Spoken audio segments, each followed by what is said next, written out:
Hoop 7 proudly brings to you Basketball Hustle, featuring your hosts, the writer, Chris Pike, and the scoring machine, Shawn Redhage. Now it's time for another episode of Hoop 7's Basketball Hustle.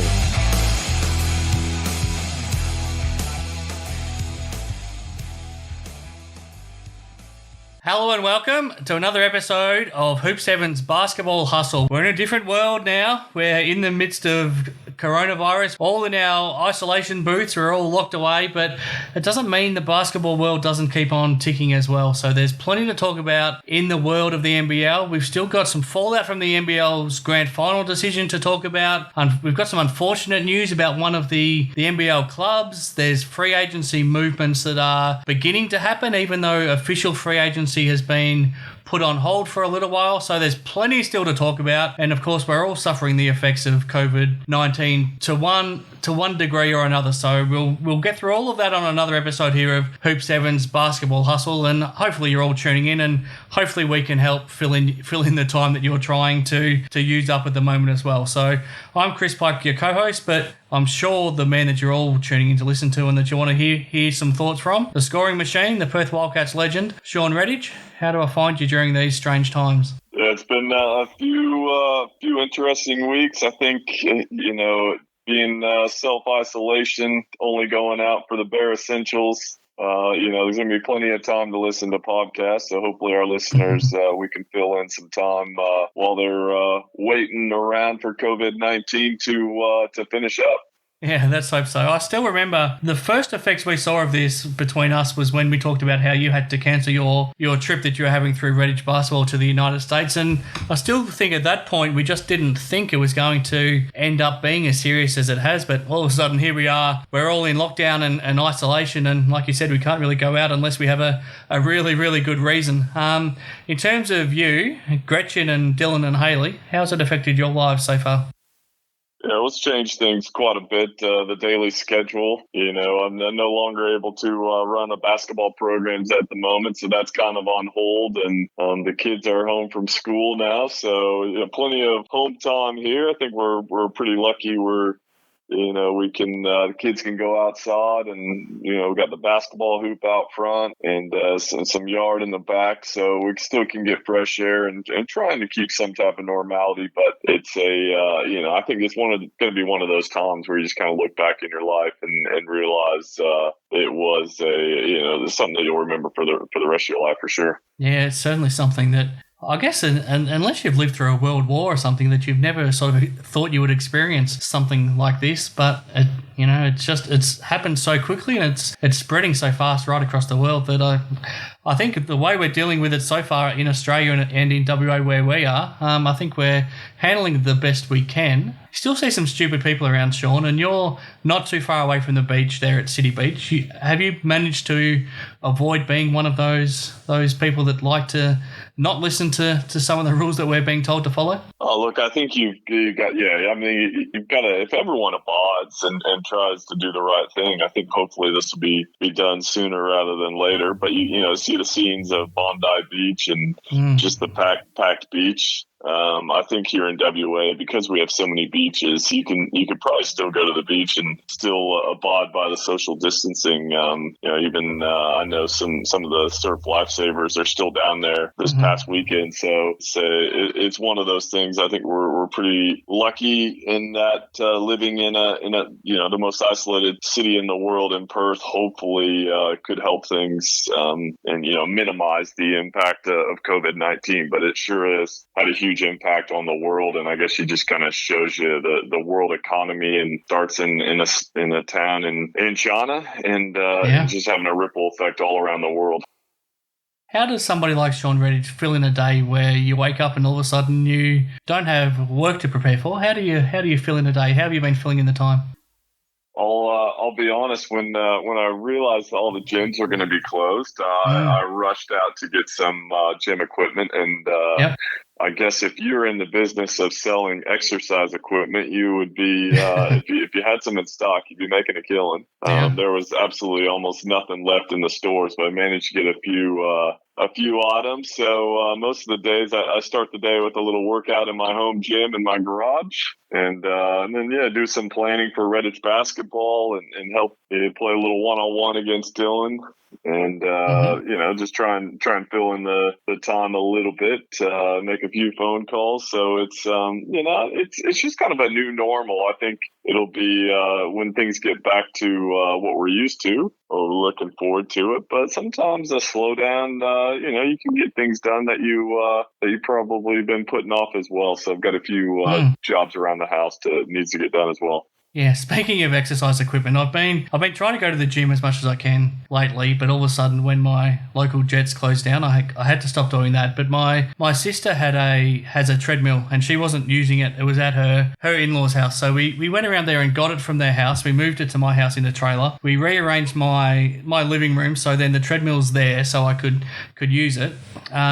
Now, this won't surprise you to hear if you know anything about my luck. We plugged it in, we tried to get it working, and nothing happened. So for the last week, I've been desperately doing everything I can to try to get it to work, but it just won't turn on. It'll turn on, but it won't recognize any of the buttons once I push them. So I've been desperately trying to find somebody to come out and repair it for me. So far, I haven't been able to get anyone to come and look at it. So that's how my experience with the exercise equipment has worked so far. So hasn't been great luck, but if anyone knows a treadmill repairman that's willing to come out to visit during these times and you're listening to this podcast, please get in touch, because I would, after rearranging my lounge room to get it to fit out there, I wouldn't mind.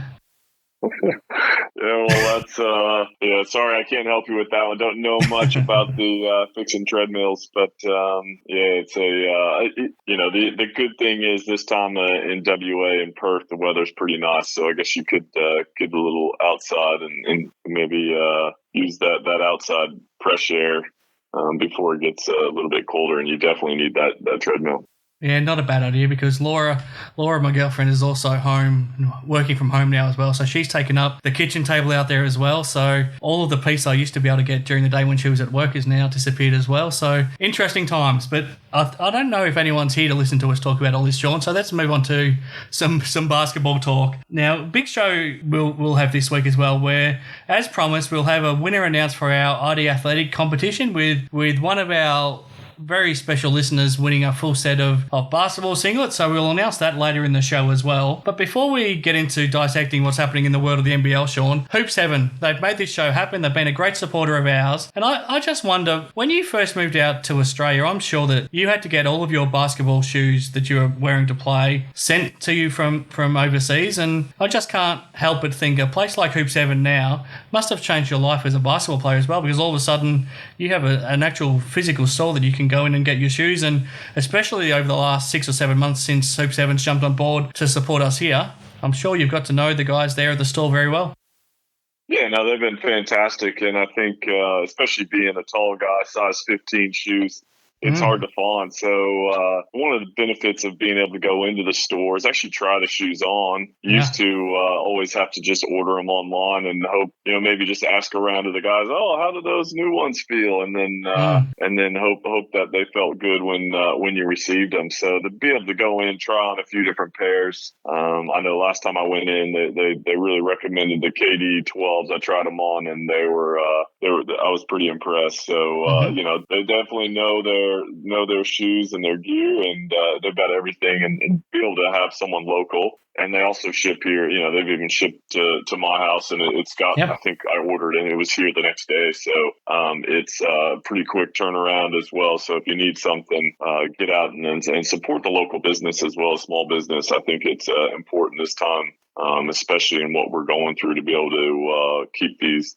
businesses that we have learned to love alive when we get through this COVID-19 situation.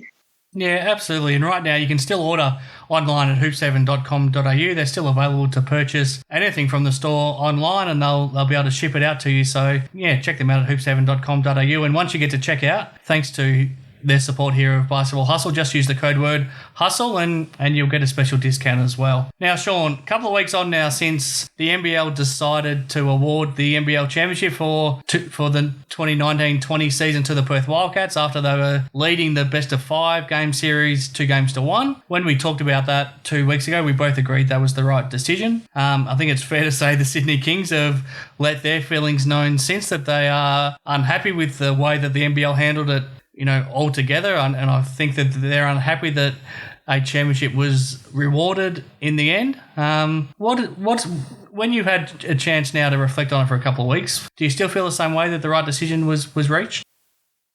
Yeah, I think so. I think all NBL fans, and maybe outside of the Sydney Kings fans, would have kind of felt like it was an empty season if they didn't award a champion. And you kind of, you listen to the Sydney Kings comments about it, and the hard part is we don't know. We don't know those conversations that were held in the background going into Game 2 and Game 3, and obviously after Game 3 with the communication between the league and the teams and all that stuff. I mean, I think everyone was kind of didn't really know exactly how this was all going to play out and what was going to happen. So obviously they kind of felt like the communication there from the league to the teams wasn't great. It's such a hard one. I still think you got to award a winner. If you played 3 games, I think you've got to award a winner. And I think for the majority of basketball fans out there, that was the right decision. Obviously, Andrew Bogut's come out and, he was disappointed I think he's more disappointed that he felt like it was up to the players to make that decision. He kind of felt like the league should have stepped in from a safety point of view and called the series. Yeah. And so there, and rightfully so. I think there's a lot of factors to go in. They had imports that were scared about not being able to get home and see their loved ones and that type of thing. So there were so many different levels to it, and maybe the communication could have been better. I don't know. I did like that the league came out and talked about it and said, look, we're going to review the facts and we'll award a winner. They didn't just come out and do it straight away. I think I thought communication from the league's point of view throughout it was, they went on overtime and talked about it as well. So I thought it was much better than we've seen in the past, where it's just kind of they put out a statement and that's it. Actually talked about it, what they're thinking, what they were, and I think it was the right decision, but it was and if you're the Wildcats as well, it just kind of felt like a really strange championship. You saw them. They were in their offices and watching the TV when they made the announcement, and they're all excited, but you can kind of tell it's not that same. It's not the same as winning it on the court in front of your fans and being able to celebrate with your teammates the right way on the court and the coaches and all that. So it's just it's definitely going to be one that a lot of people remember, but probably not in the best way. Yeah, there's talk about how the championship will always have an asterisk next to it. Do you agree with that? And what do you think that means? Do you feel like it is at all a tarnished championship, or do you think it? I think when we reflect in 10 years' time, should it count just as much as every other championship? How do you feel about it?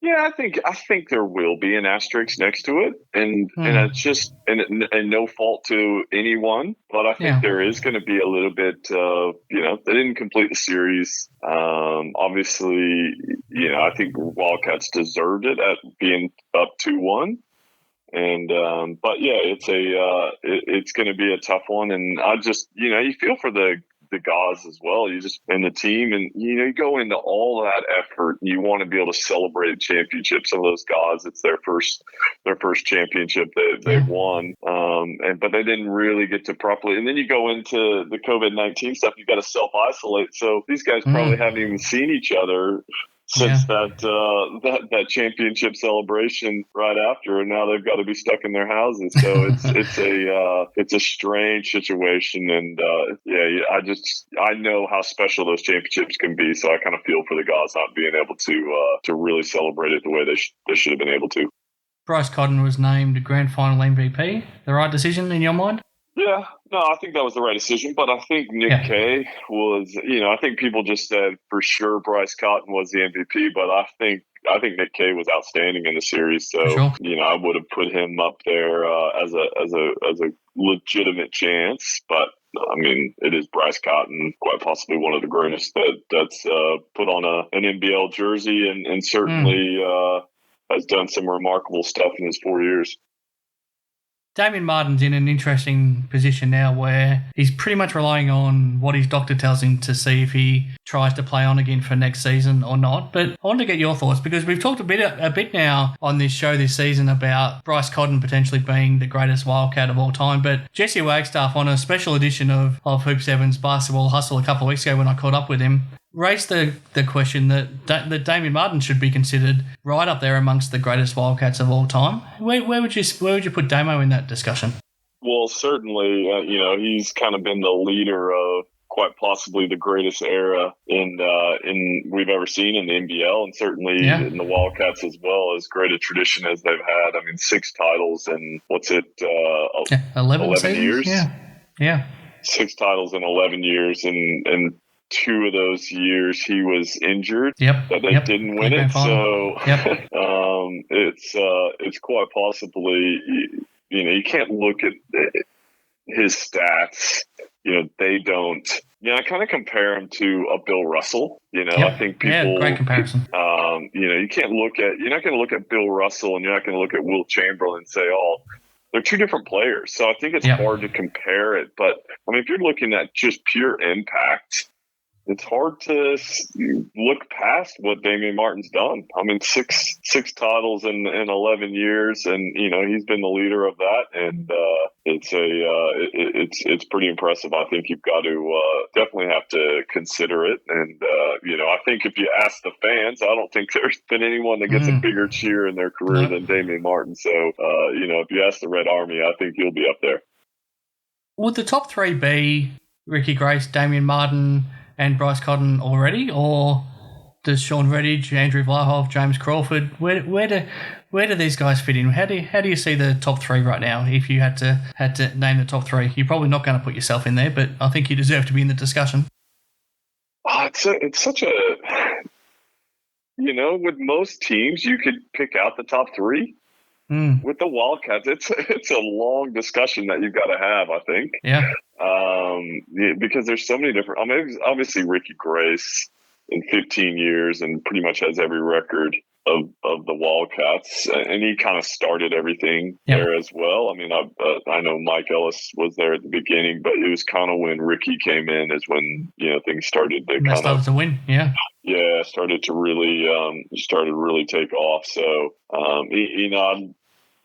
you'd have to throw in Andrew Vlahoff, just the impact and that he's had on that club, and I think he was a big reason for a lot of the titles. And Bryce Cotton, I think it's just for Bryce Cotton, it's just more of probably a longevity thing. I think many people were probably talking about Kevin Lishan there at some stage before he decided to go on to Europe. So for me, I would hold off on Bryce Cotton just only because of the longevity. I think that's one of the things that's made the Wildcats such a successful club, is the guys that have been there for such a long time and still involved. I mean, you still see Vlahoff at the games, and Mike Ellis. It's great to see so many former players still involved in the community and in basketball in some way or another. So I think if you probably ask me, I would go obviously Ricky Grace, Damien Martin, and Andrew Vlahoff is my 3 that I would put in there. No, it's fair enough too, and I think you make a good point about the longevity. If you have a look at all of those other guys, they've all played 300 plus games. So I think we talked about a few weeks ago, if Bryce gets the 200 game mark, that's when he can probably start to really be in that discussion for the best of all time. Moving on though, Shawn, some unfortunate news in recent days about the Illawarra Hawks. It's probably not, and unfortunately it's not that surprising. So their owner, Simon Stratford's come into some difficulties, whether or not it's been caused by COVID-19 or if it's been just worsened by that, I'm not sure, but he's finding it difficult to be able to now fund the Illawarra Hawks to keep them surviving moving forward. It looks like it'll lead to some staff cuts in the short term and the long term, probably, if they are going to be able to play in the upcoming season, whenever that ends up being, that the NBL is going to have to be either funding them or White Knight, saviour of a new owner, is going to have to come on board. What's your understanding of the situation and what's your reaction to the news? Well, I think anyone that's kind of followed the NBL and been involved with them for a long time now is probably not too surprised. It kind of seems like this comes up every couple of years with Illawarra. Yep. And, I think in my time, when I first came into the league, they were one of the toughest places to play and probably had one of the better. Them and surprisingly, Townsville had the best crowds and the best support in the league. And it just seems to have died off probably over the last 5 years, and probably the last couple of years it's really, hasn't been great. I was hoping that LaMelo Ball would really have a big impact. It seemed to be more when he was on the road than when he was at home, which was, I thought was surprising, considering that Illawarra is, it's a uni town. I just thought, maybe LaMelo Ball coming in, you might be able to attract a few more of the younger generation there and just get more. But they just haven't been able to be that draw card. So it'll be an interesting off-season for them. The thing that I think might be help them is a lot of these we talked about this before the show, is a lot of these ex-NBA guys are really wanting to look into tipping their toe into ownership. We saw that in Brisbane and obviously in New Zealand Breakers as well. So I mean it's pretty tough and pretty expensive to own a professional sports team in the US. So Australia is Southeast Melbourne as well. Yeah, in Southeast Melbourne. So there's guys that are looking for ownership, and you could probably use U.S. dollar exchange rate. There might be some interested people, and it's a unique. I mean, it's a lot of people want to own a professional sports team, whether that's the right decision or not. It's it's an intriguing thing for a lot of, especially ex-athletes. So I think there'd be some interest there. It's just a matter of can they find the right owners. And, they're going to have to probably cover some of the costs for a number of years before they can get back to that, to the thing. Because the hard thing with the NBL is they're not getting a whole lot of TV revenue from it. So you've really got to be sustainable. You got to get bums on the seats and be able to really get some local sponsors as well. Being a smaller town probably makes it hard to get those corporate dollars as well. I guess the unfortunate reality for the Hawks is that the whole league seems to be heading in a real upward trajectory, except for them. If you take a look at the Sydney Kings and their crowd numbers are fantastic. They've gone through the roof over the last 18 months. The Perth Wildcats are as strong as ever on and off the court. The Cairns Taipans off the court were a lot stronger this year. They got better crowds as their results improved, and they're also looking to head in a new direction to move from a community-based club like Illawarra to having a private entity come in to own them, which would hopefully inject a whole new level of funds into the Taipans. So they're heading in the right direction. Melbourne United is a strong club on and off the court. The Brisbane Bullets, now that they've got, like you mentioned, Kevin Martin behind them as an owner, are heading in the right direction. And I think their move to the Netball Centre this season was a win for them. The New Zealand Breakers with their new ownership, and since they've made the move to Spark Arena, their crowd numbers have shot through the roof. The 36ers with their move to the Entertainment Centre was a massive win for them. And I think you'd have to say that the Phoenix's first season was a pretty good success in terms of laying the foundations for a future for them. So the unfortunate reality is the Hawks are the only ones sort of treading water right now. So if you had to lose a club in the league, I guess they're the ones that are probably expendable right now if you had to lose a club. Yeah, I mean, it is a good point, but I just feel, I mean, they're a foundation club. I hope, they try and do everything they can to save them. And from a player's point of view as well, I feel like we need 11 or 12 teams with the amount of talent that Australia has, New Zealand has.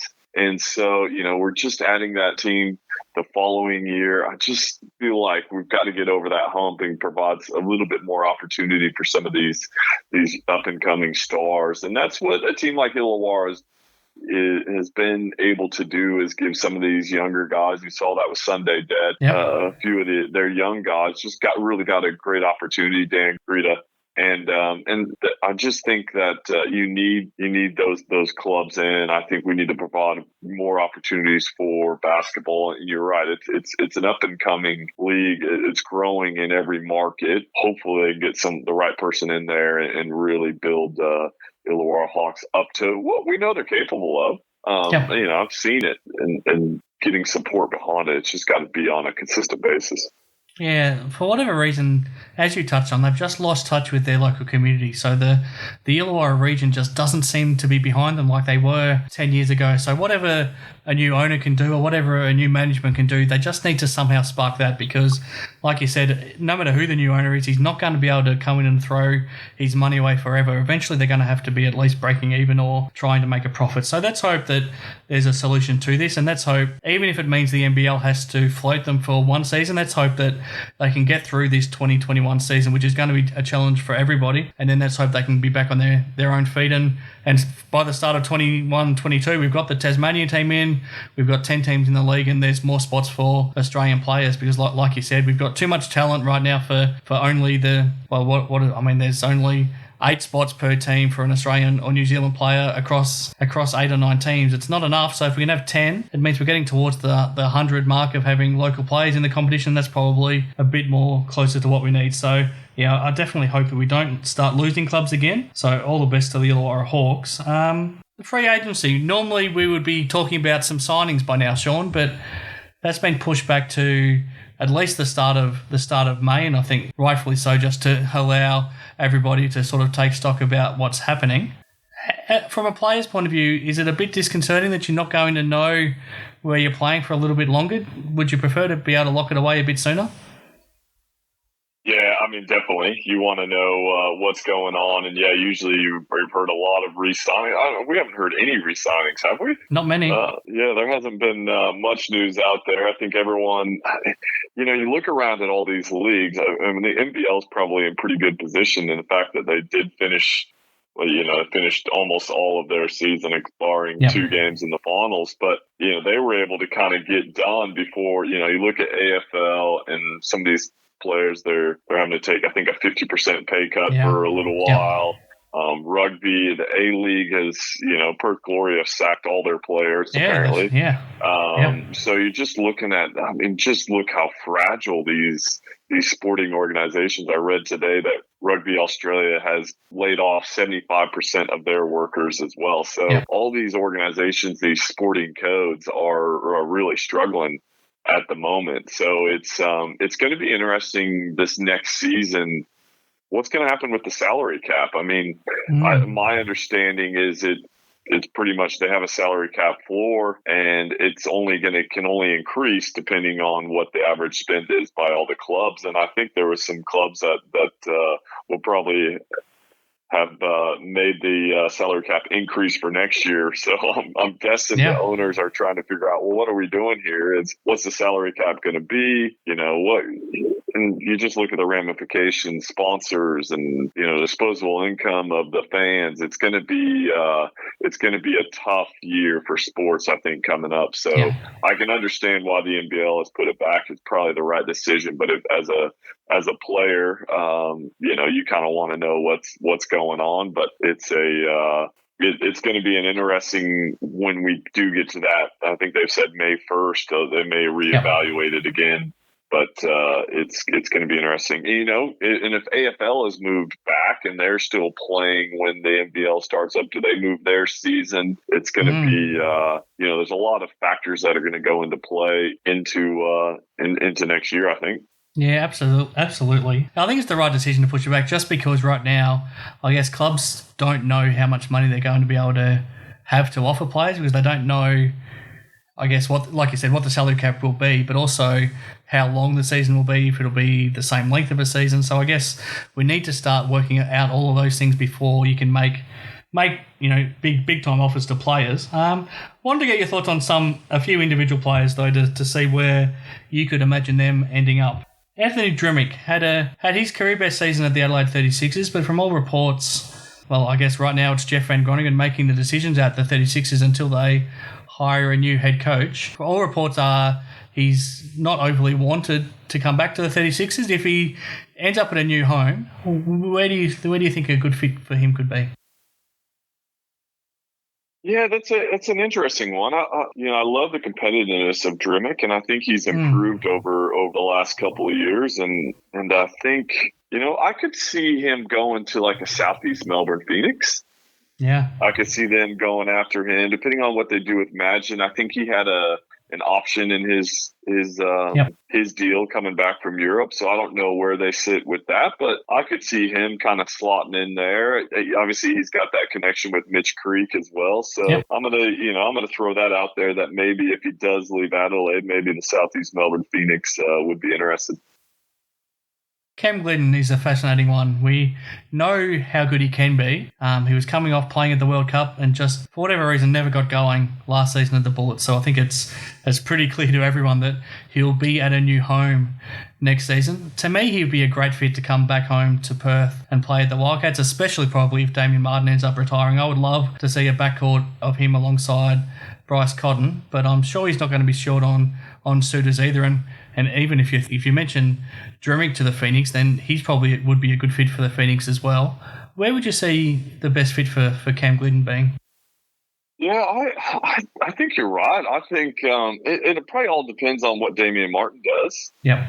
If the Wildcats, he would be a good matchup next to Bryce Cotton and Mitch Norton. I think they would kind of be perfect complements. If they need some 3-point shooting, put him and Bryce Cotton out there would be a pretty dynamite 1-2, I think. And they're both kind of combo guards, and I think that's a great fit if Damien Martin isn't gonna go on. So I think it all kind of hinders on that, but. Yeah. It's and I don't know how much he wants to come back to WA. Obviously, he's got that connection, so it would be. I think that's a good fit. But look, I think Cam Glidden could fit in anywhere. He could go to Adelaide. He could fit in any club. He's that type of player. I think anyone's going to benefit, and he's going to have a lot of suitors if he is available. Ruben Tarangi, another fascinating one, who he went from being a dual award winner 2 seasons ago to virtually being a non-factor last season with the Bullets, but he's got a lot to offer, and I think he's still only 25 years of age, even though he's played probably around 250 NBL games already. To me, he's got a lot to offer as a defender, a rebounder, a shooter, and a pretty good athlete. I think clearly he needs a new home outside of the Bullets as well. Would it be back home to the Breakers, or where do you think he might be able to fit in? Yeah, I think the Breakers would be a good fit for him, but I think maybe even a Cairns Taipans or possibly even, depending on what happens with David Barlow, Melbourne United might be able to use a versatile guy like that. So, I think he'd play a very similar role to Barlow, doesn't he? Yeah, that's a good call. I think there's some opportunities there. Yeah, I think it's I don't think we've seen a guy that come on so much in 12 months and then literally drop off and not get any opportunity last year with the Bullets. So he knows Dane Vickerman well, so that could be a good fit. Yeah, so there's another one there that he has that opportunity. I'm sure he's going to have plenty of suitors. Just knowing what he's capable of, and you're right, he's still young, so you could go get him on a 3-year deal, and he could be a big get for a lot of teams. Harry Froling is another one that took a step backwards this season, but he's still got an enormous upside if he can get himself motivated again and get himself back in the shape that he was. It looks like he needs to find a new home outside of Adelaide as well. To me, there'd be a great fit for him in Perth if Nick Kay leaves. I think he would be a great replacement there, but I think there's probably 7 or 8 clubs that would be happy to snap him up and hope that they could get the best out of him if he becomes available.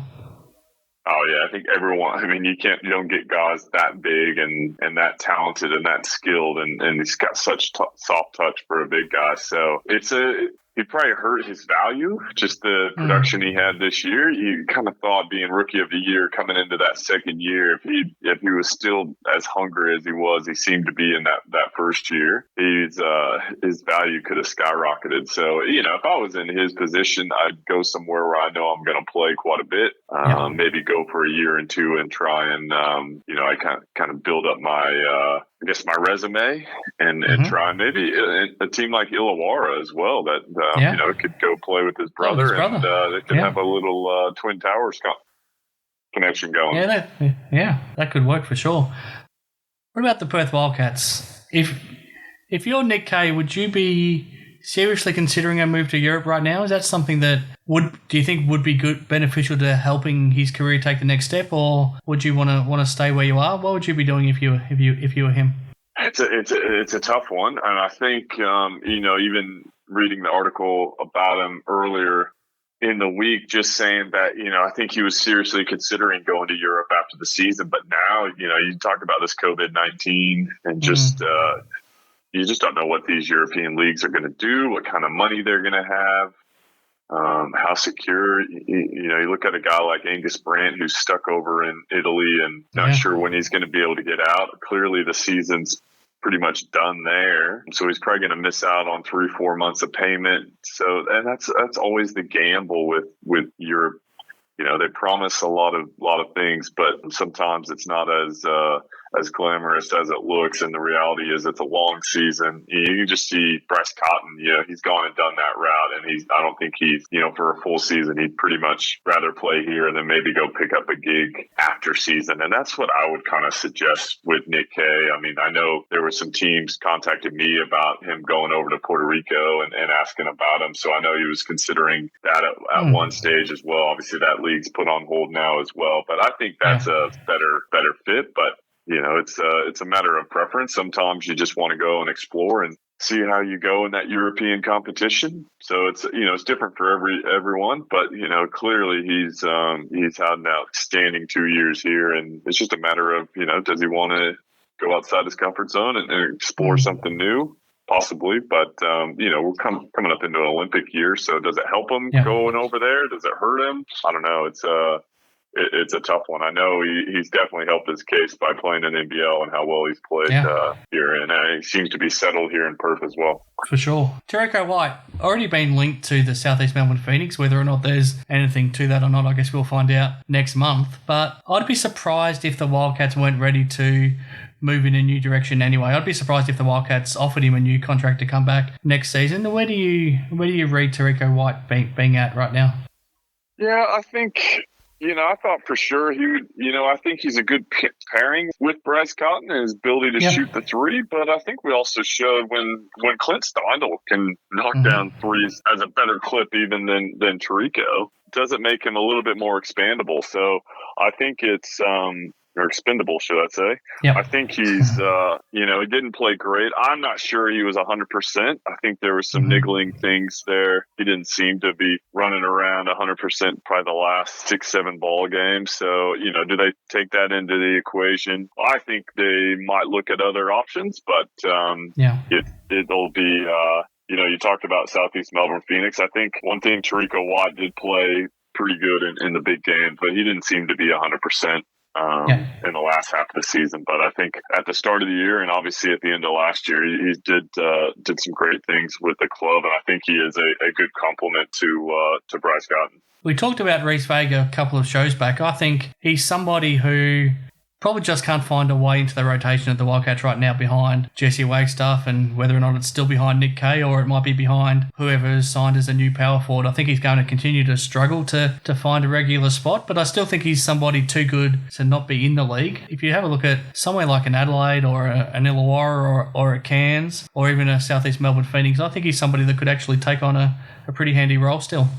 Yeah, I think so. I thought the previous year he had made some great strides. Even at the 5 spot, he led the Wildcats team in block shot 2 years ago. So I think, and he wasn't not like he was playing a lot of minutes either when he did that. So he's got capability there, and I think it was just a numbers game, and obviously Trevor Gleason, Jesse Wagstaff experience. So it's just I know they see him as taking over for Jesse. when he does finish up. But it's Jesse's does he got plenty left want in to him, hang though. around and wait for that? I mean, Yeah. when Jesse's played this year, that could be another few years. So Absolutely. it'll be interesting offseason what they do with that. And that's where that third import kind of hurts a guy like Reese Vague. You know, you got 11 spots. It's hard as a coach to get 11 guys into a rotation. So I think, I don't think it's a knack on Reese Vague's development. I think it's just an opportunity thing. And unfortunately, he was playing behind Nick Kay, who's probably the best 4-man in the league, and probably Jesse Wagstaff, who's probably the best 6-man at the 4 spot in the league as well. So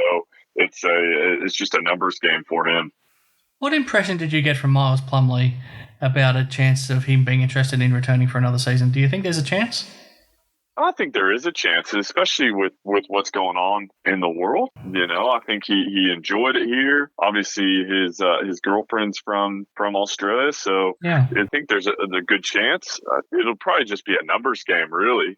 Clearly, he was still on that big wage with the NBA. I think that finishes up this year, if I'm understanding that correctly. So it'll be, I'm sure there'll be other suitors there, but I know the Wildcats will have those conversations because it's hard to get a guy like that. I mean, he didn't set the world on fire, but I think he fitted into the Wildcats culture, and that's worth more than a lot of times to them.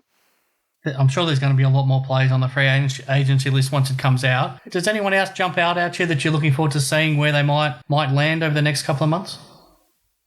Well, I think you got to look at Taipan, see if they can sign all their imports. I think those guys were outstanding, and they'll be on the short list of a lot of teams. So to me, I'm interested to see can they keep that team, because they were fun to watch and probably unlucky not to get into the grand final with how well they were playing. So for Cairns fans, I would love to see that team come back and give another crack, because they were fun to watch. So I'll really be interested to see if they can retain those guys. Yeah, for sure.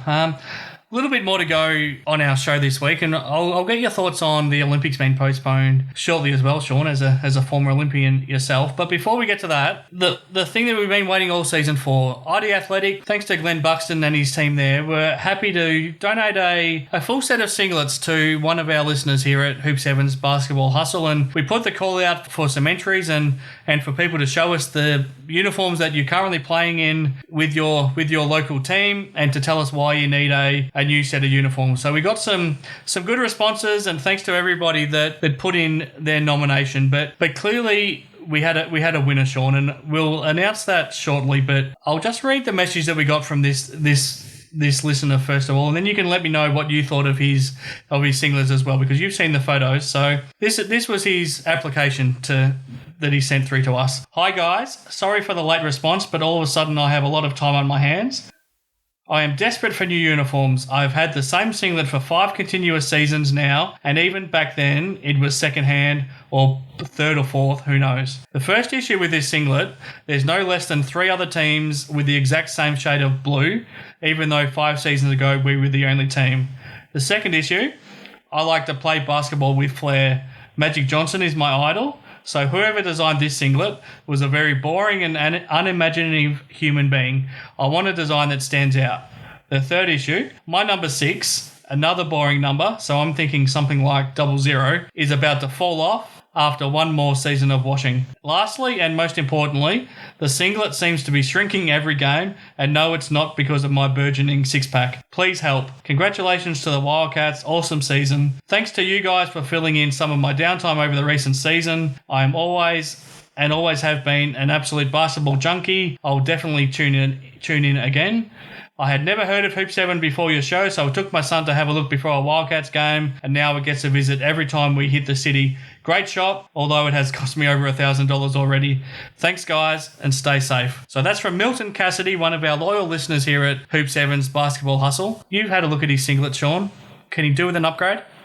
Well, I think anyone could do him an upgrade. I think it's if we put a photo up on social media, it's a blue jersey with the number. I think they were just desperate to try and get a team in the league, and went down to the shop and got whatever jersey was available. So I know the team at ID Athletic will be able to take care of him there and provide him hopefully with They say if you look good, you play good. So hopefully he'll be playing like Magic Johnson next year with his new singlets from ID Athletic.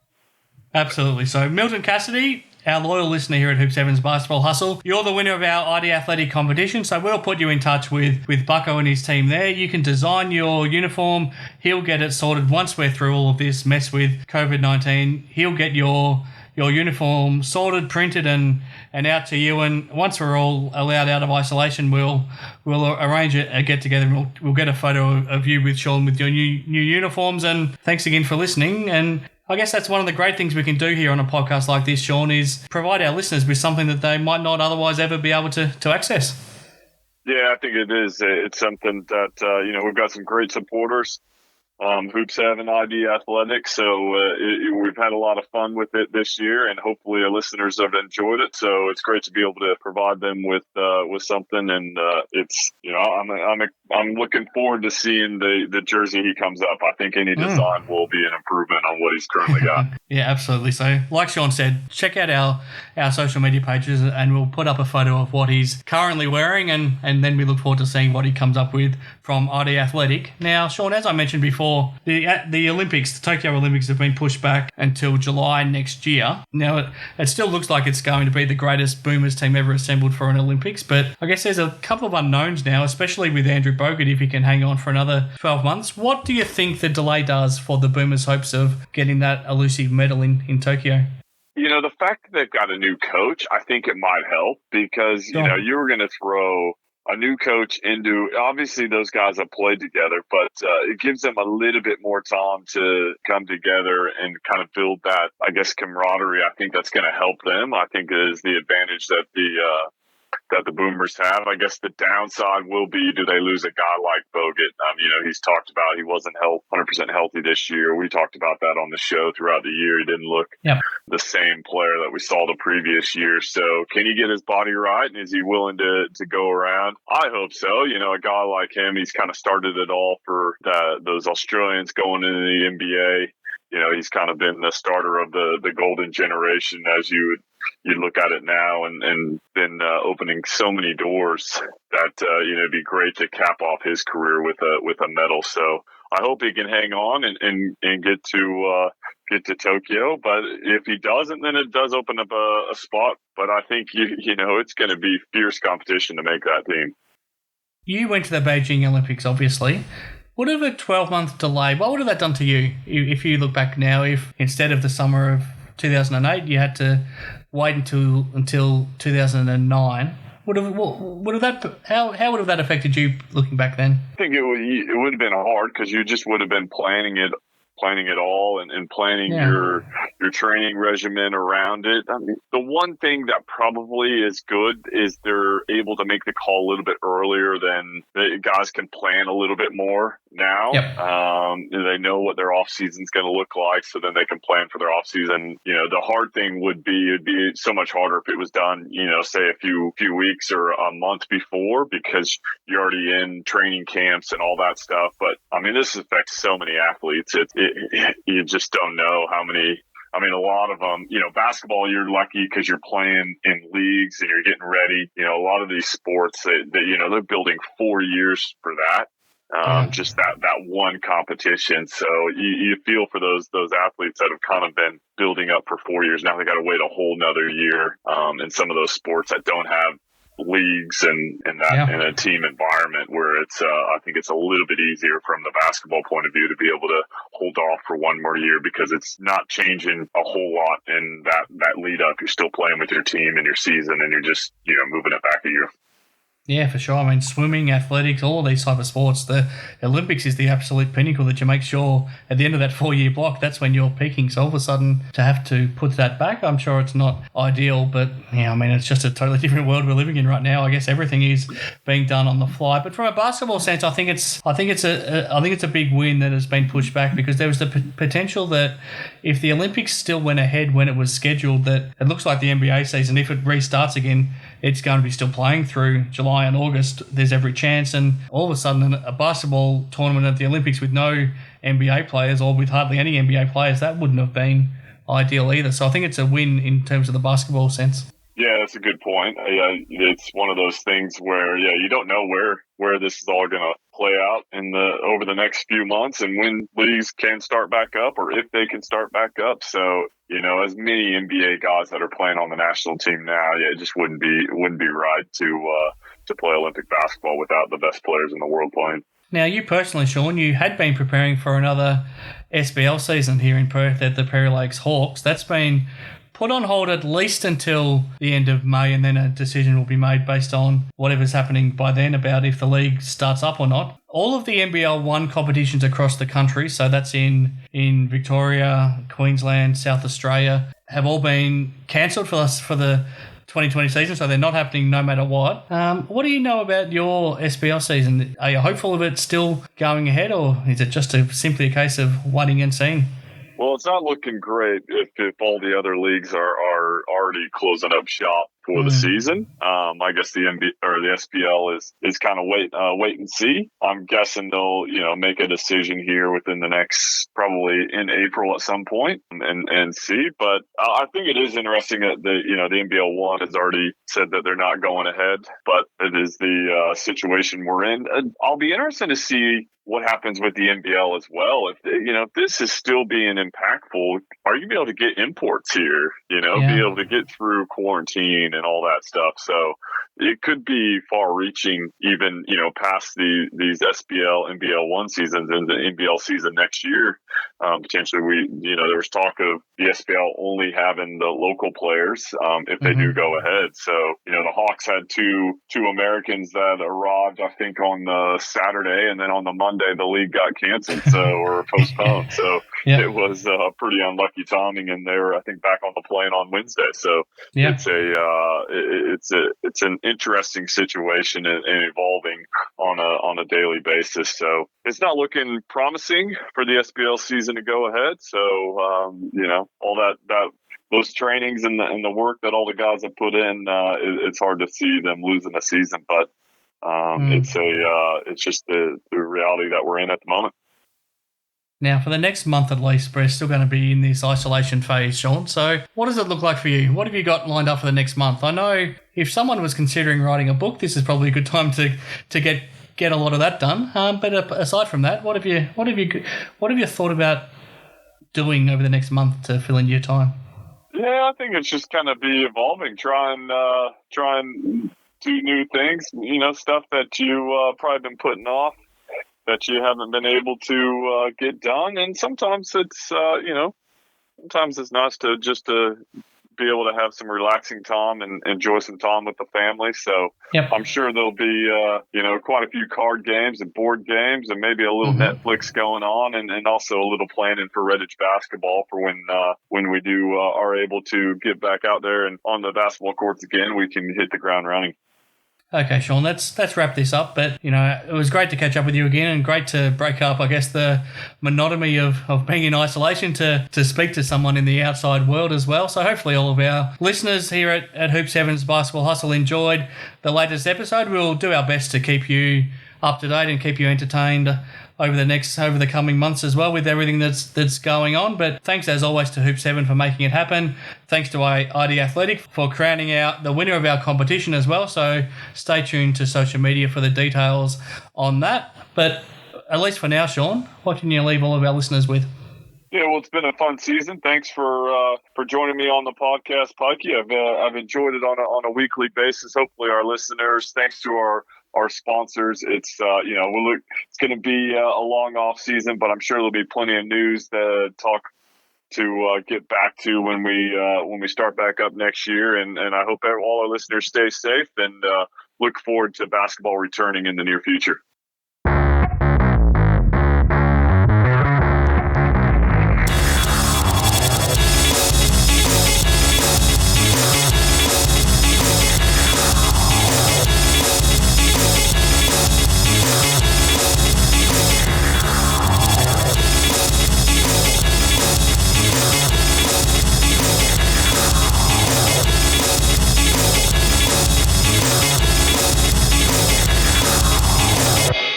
Bye, have a great time.